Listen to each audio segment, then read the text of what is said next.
நான் சொன்ன அப்பயே ஒழுங்கா நீ அதை கேட்டியா? கேட்டிருந்தா இன்னைக்கு இந்த நிலைமை இல்லைல்ல. நீங்கள் எந்த பிரதிபலனும் கேட்கக்கூடாது, எந்த டிமாண்டும் வைக்கக்கூடாது. தார்மீக அடிப்படையில் நீங்கள் வந்து ஆதரவு கொடுக்குறேன்னு சொல்லுங்கள். இந்த கம்யூனிஸ்ட்கார பயல்கள் ஏதாவது கேட்டாங்கன்னா கொடுத்துக்கலாம். சிச்சி நம்ம எதிரிக்கு கூட இந்த நிலைமை வரக்கூடாதுன்னு சொல்லுவாங்க. அந்த மாதிரியான ஒரு நிலைக்கு தள்ளப்பட்டு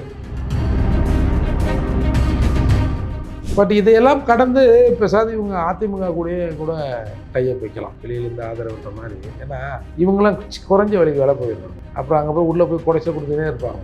அதை கூட இதை கூட என்ன கூட மக்களுக்கான நலத்திட்டங்களை கொடுப்பாங்களா? இது அதில் அதை கூட இதில் இதை கூட போன ஆட்சியில் அவங்க அதை கொடுத்தாங்க, இதை கொடுத்தாங்க, இத்தனை சதவீதம் கொடுத்தாங்க, இத்தனை சதவீதம் கொடுத்தாங்கன்னு இதையும் கருத்து விட்டுருவாங்க. இப்போ நான் வந்து நீலுக்கு என்ன வெடிக்கிறேன் அப்படின்ற மாதிரி வந்துடும். அவருக்கு வந்து பத்திரத்துக்கு வந்து ரெண்டு பக்கம் அடிங்கிற மாதிரி, இப்படி போனாலும் அடியாக இருக்கும் பொழுது, இப்படி போனாலும் அடியாக இருக்கும் பொழுது என்ன பண்ண போறான்னு தெரியல. அதாவது காட்டாற்று வெள்ளம் பீரிட்டு வருகிற போது கண்ட கைசாடி அடிச்சிருந்தோம். அதில் 2-3 சந்தன மரங்களும் சாயும். அப்படி தான் 2-3 பேரோட தோல்வியை நான் பார்க்குறேன். ஒரு மிகப்பெரிய அதிருப்தி திமுக மீது. சை, திராவிட கட்சியில் திட்டு பசங்க. இப்போ நீங்கள் என்ன சொல்லியிருக்கீங்க? திமுக ஏதோ 1500 என்னமோ தரேன்ச்சா மகளிர் உரிமை தொகை. அவனே கிட்டத்தட்ட 2000 சொன்னாங்க. அதுக்கப்புறம் 2000 வந்துட்டாங்கல்ல. இவர் பார்த்தாரு, நீனடா 2 நான் 2.5டா. ஒரு முறையும் குறைஞ்சது ஒரு 1000 கோடின்னா அந்த 1000 கோடிக்கு ஒரு 4 மருத்துவமனை சரி பண்ணிட்டான்னு வச்சிங்களேன். இன்றைக்கு ஏழைப்பாடுகள் கூட வந்து ப்ரைவேட் ஆஸ்பத்திரிக்கு போகணும், கவர்மெண்ட் ஆஸ்பத்திரிக்கு போனால் நல்லாவே பார்க்க மாட்டோம், சரியாவாது.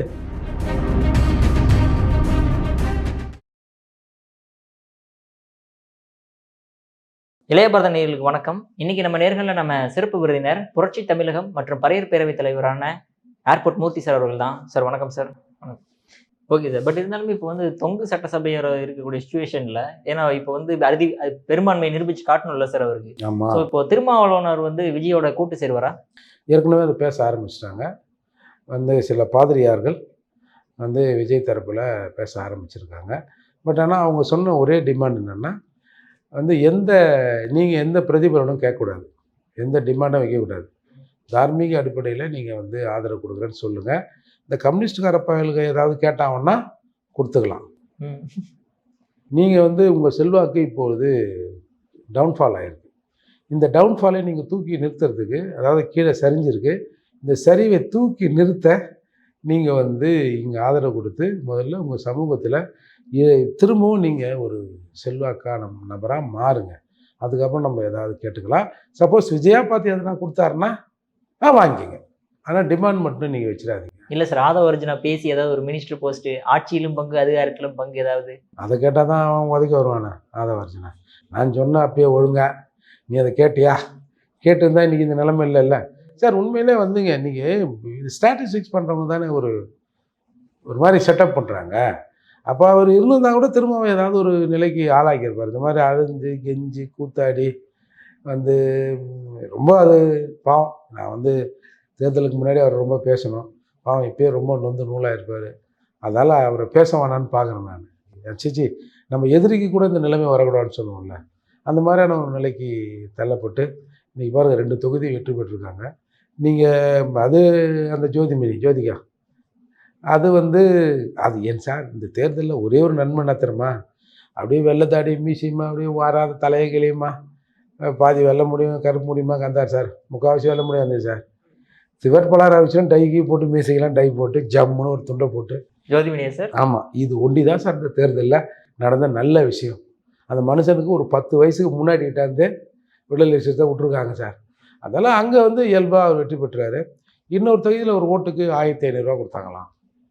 பரவாயில்ல, சொந்த சமூக மக்கள்கிட்டே ஓட்டை வந்து விலை கொடுத்து வாங்குற நிலைமைக்கு வந்திருக்காங்க. சரி, எனவே சந்தோஷம். 2 தொகுதி. நீங்கள் போன இன்டர்வியூ கூட சொல்லியிருந்தீங்க சார், சொல்லாவே கேவலமாக இருக்குது, கம்யூனிஸ்ட் எல்லாம் வந்து காசு கொடுத்துருக்கானுங்க அப்படின்ட்டு சொன்ன மாதிரி. அதனால தான் ஜெயிச்சாங்களா என்ன சார்? ஆமாம், அந்த நிலைக்கு வந்துட்டாங்க. இப்போ நீங்கள் விஜய் சில இடத்துல காசு கொடுத்துருக்காங்க, நம்ம அதை மறுக்கிறதுக்கு இல்லை.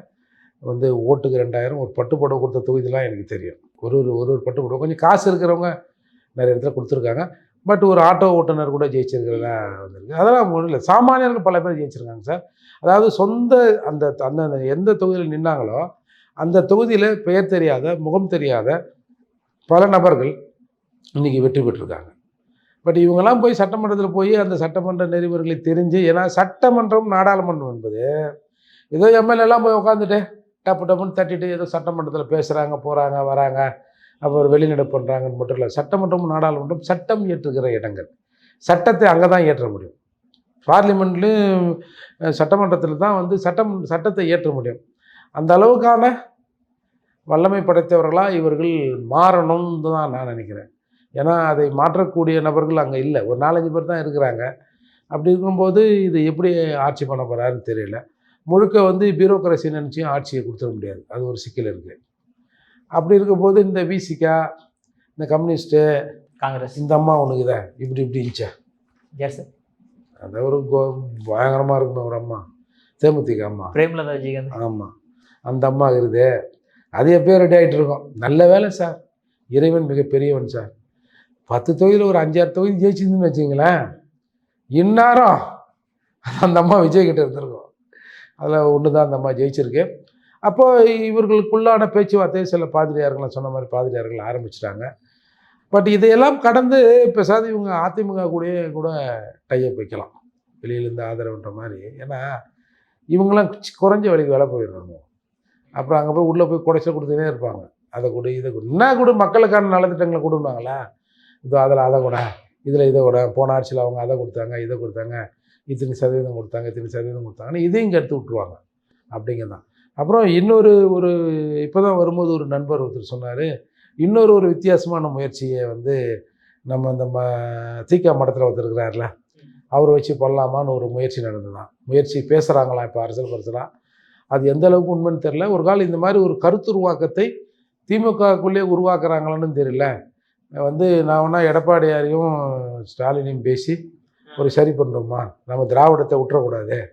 இது வந்து இந்த ஆட்சி போச்சுன்னா திராவிடமுங்கிற விஜய்னு தான் திராவிடம், ஒத்த கண்ணு அந்த கண்ணுன்னாலும் அது செட் ஆகாது. நாம் ஆட்சி அதிகாரத்தில் இருந்து விலகிட்டோம்னா, ஏன்னா இன்னும் ஒரு 5 ஆண்டுகளில் நேச்சர்லி நம்ம ஸ்டாலின் அவர்கள் அடுத்த தேர்தலை எதிர்கொள்வாரா அப்படிங்கிறது கடினம். அப்படிங்கிற போது புதுசு தான் அந்த கதை. திமுக முடிஞ்சிடும். திமுக முடிஞ்சால் திராவிடம்ங்கிற அந்த அத்தியாயமே முடிஞ்சிடும்ல. அதால் இது எப்படியாவது காப்பாற்றுறதுக்கு இது 2 பேருக்குள்ளே பேசி ஏதாவது ஒரு செட் பண்ணுவோமா அப்படின்ற மாதிரிலாம் ஒரு டாக்கை இப்போ கிளப்பி விட்ருக்காங்களாம். அதுக்கு வந்து அதிமுகலேருந்து ஒத்துக்க மாட்டாங்க அப்படின்ற மாதிரிலாம் இப்போ பேசின்னு இருக்கிறாங்க. அது எந்த அளவுக்குன்னு தெரியல. அப்போ ஏன் சொல்ல வரேன்னா, எப்படியா இருந்தாலும் இந்த திராவிடத்தை நாம் வந்து சாக்க விட்டுறக்கூடாது, அது செத்தா நம்ம செத்த மாதிரி அப்படின்லாம் முயற்சிகள் நடக்குதான். விஜய் வந்து 2 வாரம் டைம் கேட்டிருக்காரு போல இருக்குது. பார்ப்போம் சார். இதையும் எதிர்கொண்டு தானே சார் ஆகணும். எனக்கு என்னென்னா, நாங்கள் ஒரு தடவை இந்த தமிழகத்தில் இருக்கிற இடங்களில், அதாவது வட மாவட்டங்களில் எங்கெங்கெல்லாம் ரெட்டை கிளாஸ் இருக்குது, டீ கடையில் ரெட்டை கிளாஸ் இருக்குன்னு ஒரு 100 கடையோட அட்ரஸ் எடுத்து கவர்னர்கிட்ட கொடுத்தோம். அப்போது கலைஞர் சொன்னதாக சொல்லுவாங்க, இவங்களுக்கு நான் வந்தால் தான் இதெல்லாம் தெரியுமா. ஏன்னா அங்கங்கே பேனர் வச்சுருப்போம். ஒரு பழைய கிளாஸ் ஒன்று, ஒரு இன்னொரு கிளாஸ் போட்டு அங்கங்கே பேனர்லாம் வச்சுருப்போம். அப்போ எங்கே வேணாலும் பேனர் வைக்கலாம்.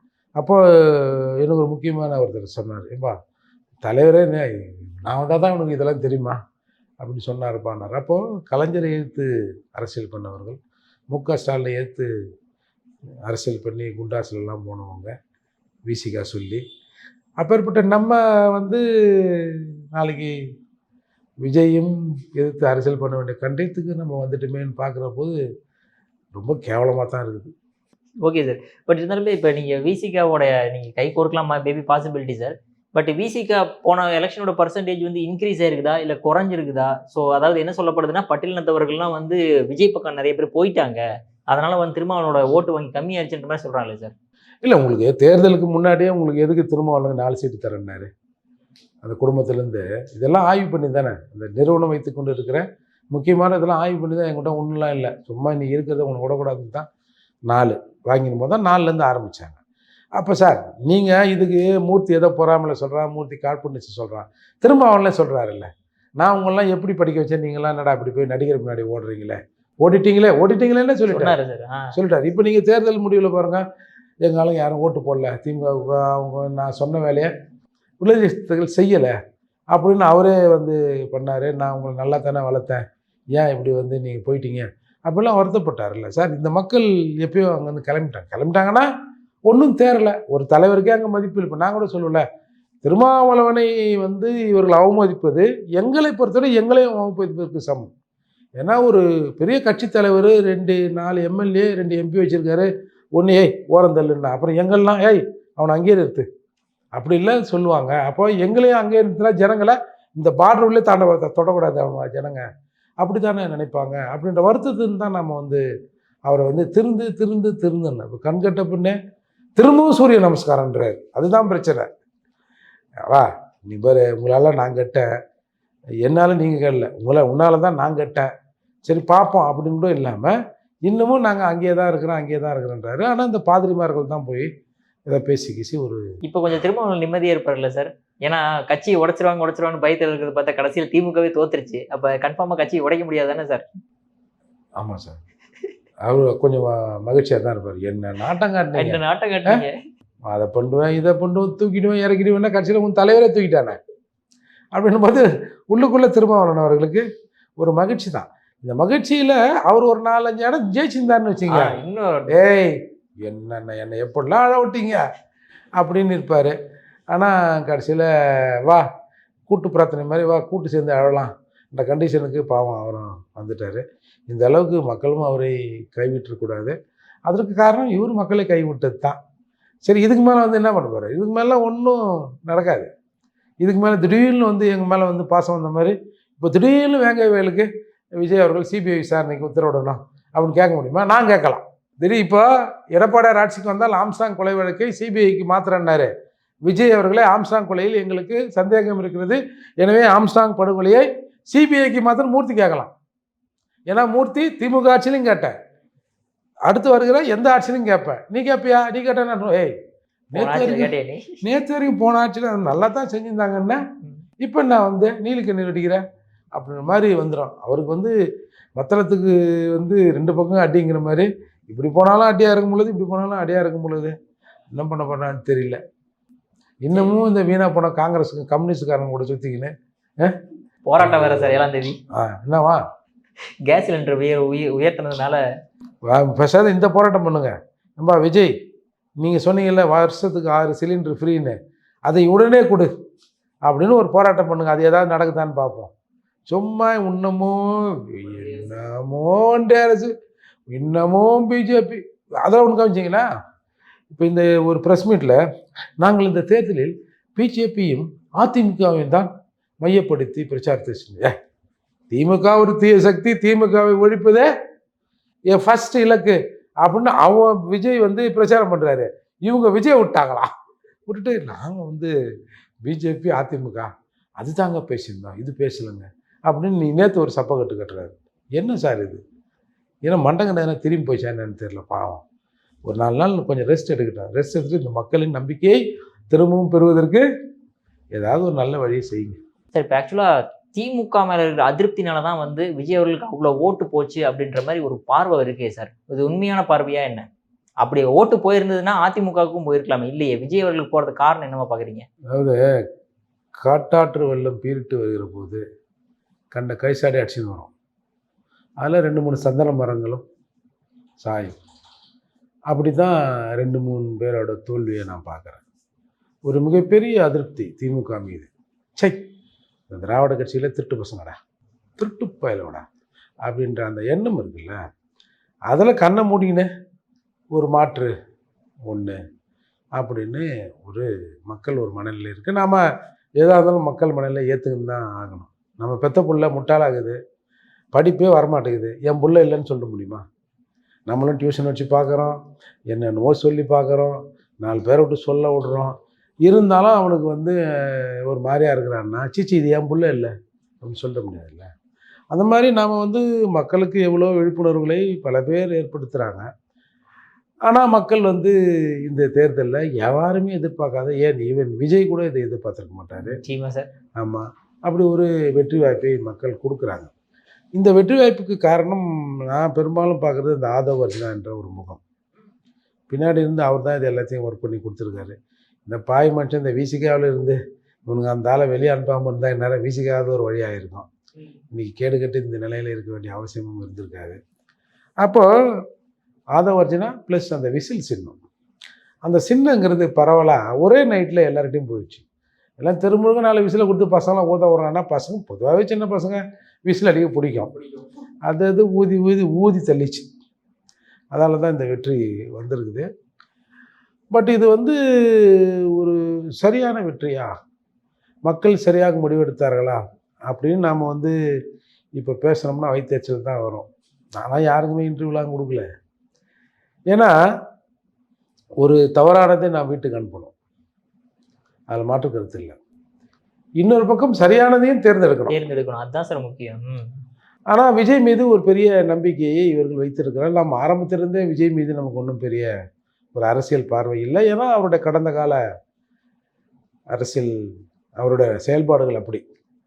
அதால் நம்ம வந்து திரும்பவும் ஒரு முறை விஜய் அவர்களுக்கு வாழ்த்தை சொல்லிட்டு கடந்து போயிட கொஞ்சம் பார்த்துங்கப்பா. 1000 ரூபாய் வந்து கொடுத்தாங்க மகளிர் உரிமை தொகைன்னு, அதே எஸ்சி வீட்டு காட்டு காசை திருடி கொடுத்தாங்க. அப்புறம் இந்த ரேஷன் அரிசி பொருள்லாம் வாங்குறதுக்கு எங்கள் வீட்டு எங்கள் சப்ளானில் திருடி வந்து கொடுத்தாங்க, ரேஷன் பொருளை வாங்கினாங்க. அதே மாதிரி ஒரு 7,833 கோடி ரூபாய் எங்கள் காசை திருப்பி அனுப்பிச்சாங்க. அப்போது ஏன் இந்த காசெல்லாம் எடுத்து மற்ற செலவினங்களுக்கு பயன்படுத்தினார்கள் என்றால், நாடு பிச்சை எடுக்கிற நிலைமையில் இருக்குது. விட்டா பிச்சை எடுக்கலாம். அதுதான் இப்போ உலக வங்கியெல்லாம் டீசெண்டாக கடன் கேட்குறது இருக்கு. அதுதான் அது. அப்படி வேறு விதமாக சொன்னால் பிச்சை எடுக்கிறது தான்.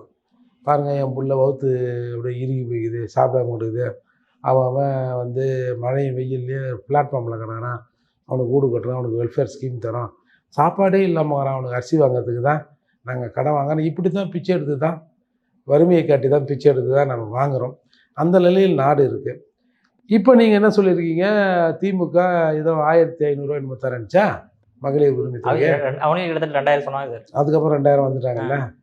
இவர் பார்த்தாரு, நீ என்னடா 2 நான் 2.5 அப்படின்னு 2,500 ரூபாய். உங்களுக்கு 1000 ரூபாய் காசு கொடுப்பதே மிகப்பெரிய விமர்சனத்துக்கு உள்ளாச்சு. ஏன்னா ஒரு முறையும் குறைஞ்சது ஒரு 1000 கோடின்னா, அந்த 1000 கோடிக்கு ஒரு 4 மருத்துவமனை சரி பண்ணிட்டான்னு வச்சிங்களேன். இன்றைக்கு ஏழைப்பாடுகள் கூட வந்து ப்ரைவேட் ஆஸ்பத்திரிக்கு போகணும், கவர்மெண்ட் ஆஸ்பத்திரிக்கு போனால் நல்லாவே பார்க்க மாட்டோம், சரியாகாது அப்படிங்கிற ஒரு மைண்ட் செட் வந்து மக்கள்கிட்ட இருக்குது. நம்ம அவங்க மேலேயும் தப்பு சொல்லலை. நீங்கள் மருத்துவ கழிவுகள்லாம் கொண்டாந்து கேரளாவிலேருந்து கொண்டாந்து தமிழ்நாட்டு பார்டரில் கொட்டிடுறான்றீங்க. நீங்கள் போய் பாருங்கள், ஜிஹெச்சை போய் பாருங்கள், ராயப்பேட்டை ஆஸ்பத்திரி பாருங்கள், தமிழ்நாட்டில் இருக்க கவர்மெண்ட் மருத்துவமனையில் பாருங்கள், அந்தந்த கழிவு அப்படி அப்படி தான் கிடக்கும். ரத்தம், சீடு, அந்த சலைன்னு, அந்த பஞ்சு, துணி எல்லாமே ஒரு பக்கம் நாரின்னு இருக்கும். ஒரு நோயோடு உள்ளே போனால் 9 நோய் வாங்கிட்டு வந்துடலாம். அப்படி நிலையில் தான் இன்றைக்கி வந்து மருத்துவமனைகள் இருக்குது. நான் ஒரு தடவை நம்ம நண்பர் ஒருத்தர் அட்மிட் ஆகியிருந்தான்னு சொல்லிட்டு ஓமந்தூரார் மருத்துவமனைக்கு போகிறேன். போகும்போது அந்த என்ட்ரன்ஸே ஒரு சாக்கடை நாத்தம், ட்ரைனேஜ் தண்ணி வெளியே வந்தால், மலத்தோடு வெளியே வந்தால் எப்படி இருக்கும், ட்ரைனேஜ் தான் சாக்கடை தண்ணியில் மலம் கலந்த தண்ணீர் வெளியே வந்தால் எப்படி நாத்தம் அடிக்குமோ அந்த அளவுக்கு ஸ்மெல் வந்து நம்மளால் கர்ச்சீப் இல்லாமல் உள்ளே போக முடியல. சரி, நான் போயிட்டு நண்பரை பார்த்துட்டு திரும்பி வரும்போது அங்கேருந்து செக்யூரிட்டி சொன்னேன், இங்கே எதுனா ட்ரைனேஜ் எதுனா ஓப்பன் ஆகியிருக்கா, என்ன இப்படி நாற்று அடிக்குது அப்படின்னா, சார் ட்ரைனேஜ்லாம் இல்லைங்க, அங்கே தண்ணி அடிக்கிறோம் பாருங்க அப்படின்னு ஒரு தண்ணியை காட்டினார். அது வந்து இந்த பீச்சி அடிக்கிற முறையில் ஒரு புல் மாதிரி, அது என்ன கேடு, அதை வைக்கலாம் எவன் கேட்டான், ஒரு மலை ஒரு மாதிரி இப்படி இருக்க ஒரு டிசைனு, அதில் இந்த தண்ணி அடிக்குது. என்னையா தண்ணினா டைரெக்டாக ட்ரைனேஜ் தண்ணி. அப்போ தான் என் சட்டையை போது பார்க்குறேன், டே என்னடா இதுன்னு, சட்டை நாற்று அடிக்குது. அப்போ அது காற்றுல வருது இல்லை. உடனே நான் என்ன பண்ணேன், டீனை பார்க்க போனேன், டீன் இல்லை. அப்புறம் அந்த ஆரம்போ யாரோ இருந்தார், அவர்கிட்ட போய் சொன்னேன், இல்லை சார் நான் பார்த்துக்கிறேன் சார், அந்த மாதிரிலாம் இருக்க வாய்ப்பு இல்லை, நீ கையோட வாப்பா கீழே இறங்கி அப்படின்னு அவரை கையோடு கீழே கூப்பிட்டு வந்து பார்த்தோம்னா, சார் நான் வந்து ஒரு 9-9:30 வந்துடுவேன், அப்போ இதை போட மாட்டாங்க பொழுது நான் பார்த்ததில்ல, இப்போ தான் சார் தெரியுது, நான் அதை சொல்லி இதை சரி பண்ணுறேன். அப்போது இதுதான் அரசாங்கத்தோட மருத்துவமனைகள் நிலை. இதையெல்லாம் சரி பண்ணி இந்த காசை வச்சு சரி பண்ணாலே இந்த 1000க்கு பதிலாக நமக்கு வந்து ஒரு மாதத்திற்கு குறைந்தது மருத்துவமனைக்கு போனால், இப்போல்லாம் முன்னாடிலாம் 20 ரூபா 30 ரூபா ஃபீஸ் வாங்க சார் டாக்டரு, இப்போல்லாம் கம்பல்சரி 200 ரூபா, கொஞ்சம் ஒரு எம்எஸ்ன்னா 500 ரூபா, அப்புறம் ஒரு மருந்து சீட்டு. அப்போ குறைஞ்சது ஒரு குழந்தையோ ஒரு ஆளோ மருத்துவமனைக்கு போனால் ஒரு 500லேருந்து ஒரு 1000 ரூபாய் இல்லாமல் இன்றைக்கி மருத்துவமனைக்கு போக முடியாது. ஒரு குடும்பத்தில் 4 பேர் இருக்கிறாங்கன்னா 4 பேரில் 2 பேர் போனாலே 2000 ரூபாய் ஆயிடுதில்ல. அப்போ நீங்கள் அரசு மருத்துவமனைகள் சரியாக இருந்தால் அந்த காசு மிச்சம் தானே நமக்கு. இந்த காசு எடுத்து அதில் போட்டோம்னா. அப்போது இவர்கள் வந்து இந்த இலவசத்தை காட்டி மக்களை மயக்கிட்டாங்க. வேறு வழி இல்லை. நீங்கள் இதை பார்த்து எதோ கூடுபட்ட மாதிரி திமுக ஆரம்பித்த இந்த இலவசங்கள் இன்றைக்கு எல்லா ஸ்டேட்லேயும் அதை கொடுக்குறான். நீதிமன்றமும் அதை ஒத்துக்குது. இதுதான் இந்த நாட்டில் கேடு. இதெல்லாம் லஞ்சம் கொடுக்குற மாதிரி தானே மக்களுக்கு, நாங்கள் ஜெயிச்சா இதெல்லாம் கொடுக்குறோன்னா அப்போது இது லஞ்சம் தானே, அவங்கள வந்து பிரைவ் பண்ணுறது தானே அப்படின்னு நீதிமன்றம் கூட ஒத்துக்கலை. சாராயம் விற்கிறது ஏங்க சாராயம் விற்கிறாங்க கவர்மெண்ட்னா அது கவர்மெண்ட் பாலிசி அப்படின்னு சொல்கிறாங்க. இப்படிலாம் சொல்கிற கோர்ட்டு இதையும் இல்லை அது வந்து பிரைவ் கிடையாது, அது வந்து வெல்ஃபேர் ஸ்கீம் அதில் வந்துடுதுன்னு சொல்கிறாங்க. அந்த அடிப்படையில் இவர் இஷ்டத்துக்கும் நான் அதை தரேன் இதை தரேன் அப்படி தரேன் இங்கே தரேன் இது தரேன்னு நிறைய வாக்குறுதிகளை கொடுத்தாரு. அதால் ஜனங்க வந்து பொதுவாக ஏற்கனவே திமுக மீது இருக்கிற அதிருப்தி, சட்ட ஒழுங்கு பிரச்சனை, இந்த பெண்கள் சம்மந்தப்பட்ட பாலியல் தொல்லைகள், பேப்பரை தான் 4 கதை தெரிஞ்சுது இல்லை சார். முன்னாடிலாம் இந்த ஆண்ட்ராய்டு ஃபோன் இல்லை, அதால் வந்து நம்ம போய் டிவியை தான் பார்க்க வேண்டியிருக்கும். பெரும்பாலும் செய்தித்தாள் யாரும் படிக்க மாட்டாங்க. ஊர்லேயே 2 பேர் தான் செய்தி படிக்கிறவனா இருப்பான், பெரிய ஆளாக இருக்கணும். ஆமாம், அவன் செய்தி படிக்கிறவங்களும் பெரிய ஆளுங்க. அவங்ககிட்ட போய் இவங்க ஜனங்க என்ன ஏதுங்க என்ன செய்தி அப்படிலாம் கேட்டு இந்த நிலைமை மாறி இன்றைக்கு ஒரு செகண்டில் வந்து தமிழ்நாட்டின் கடைக்கோடியில் இருக்கிறவன் இல்லை உலகத்தில் ஏதோ ஒரு மூலையில் இருக்கிறவன் டக்குன்னு ஒரு செய்தியை பார்த்தாரான். அப்படி இருக்கிற சூழலில் இந்த மாதிரியான விஷயங்களை இவங்க வந்து ப்ரொபகண்டா பண்ணி மக்களை தன்மையப்படுத்தியிருக்கிறார்கள். மக்களும் எல்லாம் இது வந்து கும்பலாக ஏதோ வீட்டில் இருக்கிறவங்கள இப்போ நீ போடுன்னு பெண்கள் வந்து கொஞ்சம் பரவலாக இந்த ஆட்சிக்கு போட்டிருக்காங்க பொழுது விஜய்க்கு. அது என்ன கிரேஸோ தெரில, எல்லாம் பொம்பளை பிள்ளைங்களாம் குய்யோன்னு கத்துது அழுவுது. அப்புறம் இப்போ பார்த்தோம்னா ஜெயிச்ச பிறகு அந்த ரீல்ஸ் போட்டு அது ஆடுது, வீட்டில் கேலிங்கின்றலமாக போகுது. இருந்தாலும் இது ஒரு மிகப்பெரிய சிக்கலான சூழலில் யார் ஆட்சிக்கு வந்திருந்தாலும் சிக்கலான சூழல் தான். அதில் வந்து விஜய் அவர்கள் வந்து இன்றைக்கி ஏகப்பட்ட இலவசங்களை வேறு அறிவித்திருக்கிறார். அதை எப்படி செய்ய போகிறாருன்னு தெரில. தயவுசெய்து இந்த புஷி ஆனந்துக்கிட்ட மட்டும் கொடுத்துடாதீங்கன்னா சாமி, அவர் ஏற்கனவே ஒரு மாதிரி வேறு மாதிரி ஆகிடப்போகுது அப்படின்னு தான் நம்ம ஒரு வேண்டுகோளை விடுத்து சிறப்பாக நீங்கள் ஆட்சி செய்யுங்க. தயவுசெய்து நான் திரும்ப ஏன் பார்ட்டுன்னு சொல்கிறது, அந்த கவர்மெண்ட்டில் எங்கள் காசை திருடி கண்ணாமண்ணான்னு இன்னும் பண்ணாங்க, அந்த மாதிரி எதுவும் செய்யாதீங்க. விஜய்க்கு நம்ம கூடுதலாக சில விஷயங்கள் சொல்லணும்னா, பட்டியல் சமூக மக்கள்லேருந்து பல பேரை பொது தொகுதியில் நிப்பாட்டிக்கிறாரு. பொதுவாக சார் இந்த இதுக்கு முன்னாடி இந்த கட்சிகள் தொகுதியில் வந்து வேட்பாளர் பார்த்து தான் நிப்பாட்டுவாங்க. இவரை நிப்பாட்டினா இந்த ஓட்டு விழுமா, இந்த சமூகம் எந்த சமூகம் பெரும்பான்மையாக இருக்குது, அவன் ஒரு ஆளை நிப்பாட்டான்னு வச்சுங்க. இப்போ ஃபார் எக்ஸாம்பிள் ஒரு தொகுதியில் ஒரு கம்யூனிட்டி மெஜாரிட்டியாக இருக்குது, ஒரு பெரிய கட்சி ஒரு அந்த மெஜாரிட்டியான ஆள்லேருந்து ஒரு ஆள் நிப்பாட்டான்னு வச்சிங்களேன், இவங்களும் பெரும்பாலும் அதே கம்யூனிட்டிலேருந்து அது நிப்பாட்டுவாங்க. ஏன்னா அவன் என்ன பிரச்சனை பண்ண பார்த்தியா, மெஜாரிட்டியாக நம்ம இங்கே இருக்கிறோம், நம்ம ஜாதியை மதிக்காமல் அவன் வேற ஒரு ஜாதி ஆளை நிப்பாட்டான் பார்த்தியா, அப்படின்னும் போது அங்கே ஒட்டுமொத்தமான அந்த சாதிய ஓட்டுகள் கன்சாலிடேட் ஆகிற நிலை தமிழகத்தில் இருந்தது. அது இருந்ததோ இல்லையா, அது மாதிரி ஒரு மாயை பிம்பத்தில் தான் இவங்க வேட்பாளர்களை போட்டாங்க. ஆனால் விஜய் பொறுத்தவரைக்கும் பல இடங்களில் பட்டியல் சமூக மக்களை போட்டு இன்றைக்கி வெற்றியும் பெற வைத்திருக்கிறார். இந்த வெற்றி என்பது ஏதோ வேட்பாளர் வெற்றி இல்லை, இது முழுக்க விஜய் என்ற ஒரு பிம்பத்தின் மூஞ்சி தான். எங்களுக்கு இட்டும் போது தான் பிரச்சனை என்ன இல்லை, இந்த மூஞ்சி தான் இன்றைக்கி இந்த வெற்றியை தேடி கொடுத்துருக்கு. இந்த முகத்தை அவர் சொன்னார் மூஞ்சி, நம்ம சொல்கிற இந்த முகத்தை ஒரு நல்ல அடையாளமாக மாற்ற வேண்டியது விஜயின் பொறுப்பு. நம்ம வந்து 5 வருஷம் நீங்கள் தான் ஆட்சி பண்ணணும், ஆட்சி ஒழுங்காக போச்சுன்னா 5 வருஷம் நீங்கள் தான் முதல்வர். இப்போ ஏற்கனவே பாதாளத்தில் இருக்கிறோம், அதிபாதாளத்தில் தமிழ்நாட்டை தள்ளாமல் கொஞ்சம் நாங்கள் வந்து சாகர கண்டிஷனில் ப்ரீத் பண்ணின்னுக்கிறோம். அந்த ப்ரீத்தை நிறுத்தாமல் அதை கொஞ்சம் நல்ல சுவாசமாக மாற்றினா நாம் விஜய்க்கு நன்றி சொல்ல கடமைப்பட்டிருக்கோம். சார் அற்புதம் வழக்கம் கொடுத்தீங்க சார். உங்கள் பொன்னான நேரத்தில் இளைய பேலம் ஒதுக்குறது மிக்க நன்றி சார்.